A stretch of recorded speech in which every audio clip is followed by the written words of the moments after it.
Una niña olvidada por su propio padre, sobrevivió a conspiraciones, traiciones y a la ejecución de su madre. ¿Cómo se convierte alguien sin derechos ni aliados en la reina más temida de Europa? ¿Y qué secretos escondía bajo su máscara blanca que la hicieron invencible?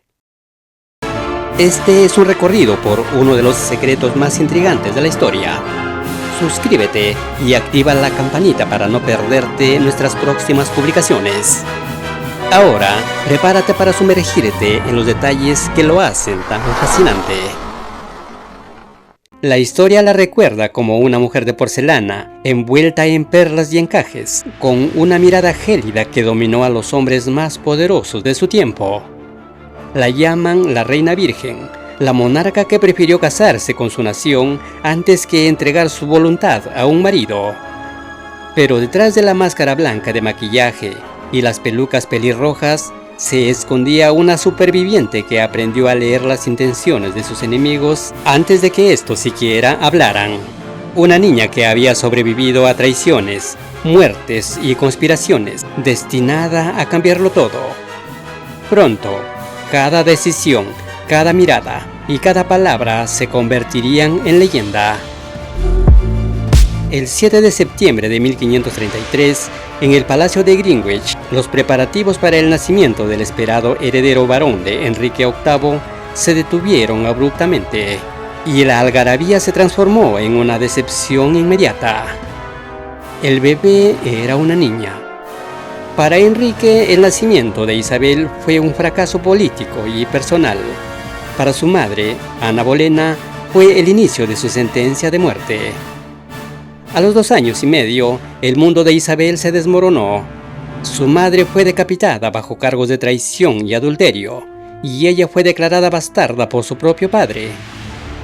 De ser la princesa heredera, Isabel pasó a ser una niña olvidada en residencias rurales, creciendo con el estigma de ser la hija de la ramera que destruyó el primer matrimonio del rey. Esta infancia de aislamiento, sin embargo, forjó en ella una inteligencia aguda. Bajo la tutela de eruditos como Roger Ascham, Isabel aprendió 6 idiomas, teología y filosofía, superando en formación a casi cualquier hombre de su época. Aprendió temprano que, en la corte de los Tudor, el silencio era la mejor defensa y la educación el único camino hacia la supervivencia. La muerte de su padre y de su hermano Eduardo VI la colocaron en una posición mortal. En 1553, su media hermana católica, María Tudor, ascendió al trono. Para María, Isabel no era solo una competidora, era el símbolo de la reforma protestante que quería erradicar. En marzo de 1554, tras una rebelión protestante de la que Isabel negó formar parte, fue arrestada y llevada a la Torre de Londres. Entró por los Traitors' Gate, el mismo lugar donde su madre pasó sus últimas horas. Durante meses, Isabel vivió bajo la sombra del hacha, sabiendo que su hermana necesitaba una prueba para ordenar su ejecución. Fue este cautiverio donde Isabel perfeccionó el arte de la ambigüedad. Sobrevivió a interrogatorios brutales sin incriminarse jamás, demostrando una sangre fría que más tarde definiría su reinado. Al final, ante la falta de pruebas y el temor de María a provocar una guerra civil, fue liberada bajo arresto domiciliario, esperando un destino que parecía imposible.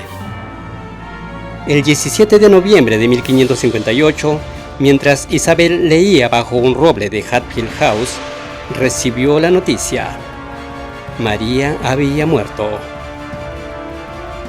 Isabel era ahora la reina de Inglaterra. A los 25 años, heredó un país en quiebra, dividido por el odio religioso y amenazado por las potencias de Francia y España. Su coronación fue un despliegue de simbolismo. Isabel entendió que, si quería gobernar un país dividido, debía ser la reina de todos. Implementó el Acuerdo Isabelino, una vía media religiosa que permitía cierta tolerancia para evitar los baños de sangre del reinado anterior. No le interesaba abrir ventanas en las almas de los hombres, le interesaba la lealtad política. Pero su ascenso trajo consigo la presión inmediata de su consejo liderado por William Cecil. Debía casarse y asegurar la sucesión. La corte se llenó de pretendientes, desde el rey de España hasta archiduques austriacos. Pero Isabel utilizó el matrimonio como una herramienta diplomática interminable, haciendo promesas que nunca pensaba cumplir para mantener a las potencias europeas en vilo. A pesar de su imagen pública de desapego, Isabel tuvo una debilidad. Robert Dudley, el conde de Leicester, un hombre que ya estaba casado. Su relación fue el escándalo de Europa. Dudley fue su amigo de la infancia y, posiblemente, el único hombre al que amó de verdad. Sin embargo, cuando la esposa de Dudley murió en circunstancias misteriosas, el matrimonio entre la reina y su favorito se volvió políticamente imposible. Isabel se enfrentó a la decisión más difícil de su vida: seguir sus sentimientos o proteger su corona. Eligió la corona.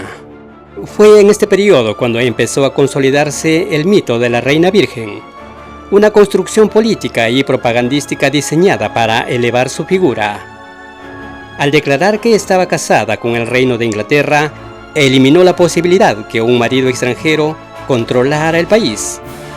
Se convirtió en un ícono religioso secular, sustituyendo el culto a la Virgen María por el culto a su propia figura, la Gloriana, que no necesitaba a nadie más que a su pueblo. La estabilidad de Isabel fue desafiada por la llegada de su prima, María Estuardo, la reina de los escoceses. Católica, joven y con un heredero varón, María representaba todo lo que Isabel no era. Tras ser expulsada de Escocia por un escándalo de conspiración política y rebelión, María huyó a Inglaterra buscando protección. Durante 19 años, Isabel mantuvo a María en un limbo de arresto domiciliario. Fue un juego de ajedrez mortal. Mientras María se convertía en el foco de todas las conspiraciones contra Isabel, la reina Tudor se resistía a ejecutar a una monarca ungida, temiendo que el regicidio creara un precedente peligroso. Fue el jefe de espías de Isabel, Francis Walsingham, quien finalmente tendió la trampa. A través de cartas cifradas interceptadas, obtuvo la prueba de que María había respaldado un complot para eliminar a Isabel del poder. La decisión no tenía vuelta atrás. En febrero de 1587, Isabel firmó la sentencia de muerte de María Estuardo. La ejecución fue un evento traumático. Se necesitó más de un golpe de hacha para separar la cabeza del cuerpo. Y cuando el verdugo levantó la cabeza por el cabello, resultó ser una peluca que dejó caer el cráneo real al suelo. Este acto fue el detonante definitivo para la guerra con España. Felipe II lanzó la Gran Armada, una flota de 130 barcos destinada a invadir Inglaterra. Isabel, en el momento de mayor peligro, se dirigió a sus tropas en Tilbury, montada en un caballo blanco. Según los relatos de la época, aunque sus palabras exactas varían entre crónicas, allí pronunció la frase que la inmortalizaría: «Sé que tengo el cuerpo de una mujer débil y frágil, pero tengo el corazón y el coraje de un rey, y aún más, de un rey de Inglaterra». La derrota de la Armada Española en 1588, gracias a la táctica de barcos incendiarios y a las tormentas que destrozaron la flota enemiga, fue vista como una señal divina. Dios sopló y ellos se dispersaron. Fue un lema del momento.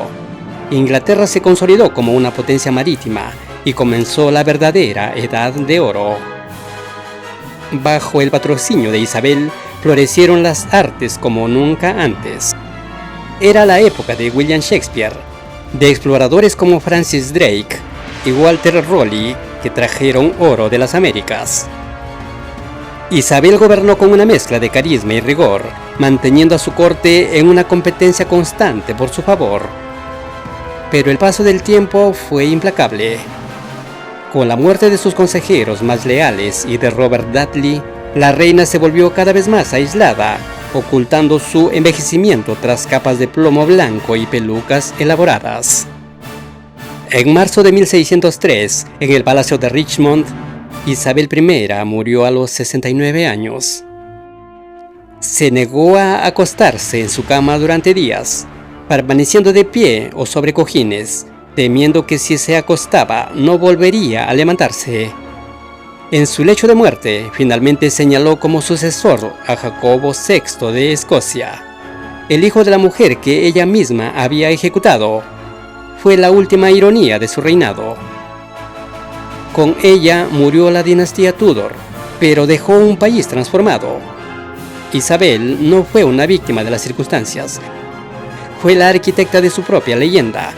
Logró lo que ningún hombre de su familia pudo: una estabilidad que permitió que Inglaterra soñara con ser un imperio. ¿Quieres conocer más sobre figuras que, con su voluntad, cambiaron el curso de la historia? Suscríbete al canal, activa las notificaciones y acompáñanos en este viaje por las vidas que forjaron el mundo. Porque detrás de cada gran corona, siempre hay una historia de supervivencia esperando ser contada.